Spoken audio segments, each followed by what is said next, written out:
Sorry matrix, what is that? हमें ये तो पता है माफी मांगना आसान नहीं होता, लेकिन सही तरीके से मांगी गई माफी रिश्तों को बचा सकती है। Let me give you an example. अभी हाल ही में एक क्रिकेटर ने मैच हारने के बाद गलत शब्द कह दिए, जिससे उनके फैंस भी नाराज हो गए। नेक्स्ट डे ही रियलाइज्ड हिज मिस्टेक और उन्होंने माफी मांगी, लेकिन कहा, अगर मेरी बातों से आपको बुरा लगा हो तो मुझे खेद है। ये सही माफी मांगने का तरीका नहीं है, क्योंकि इसमें वो रिस्पॉन्सिबिलिटी नहीं ले रहे। अगर वो कहते हैं, मुझे एहसास हुआ कि मेरे शब्दों ने आपको दुख पहुंचाया, मैं पूरी तरह से इसकी जिम्मेदारी लेता हूँ और आगे से ऐसा नहीं होगा। This is a true sorry, और इसका असर भी सही होगा।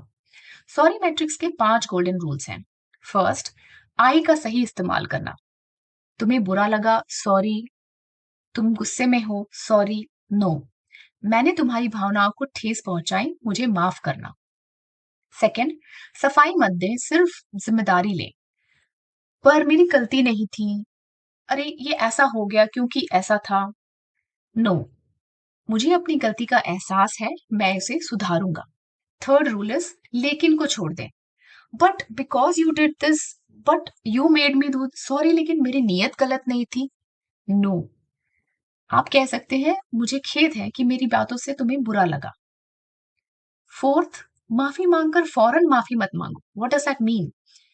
कई बार हम सॉरी तो कह देते हैं, फिर कहते हैं प्लीज फॉरगिव नाउ, अब माफ भी तो कर दो।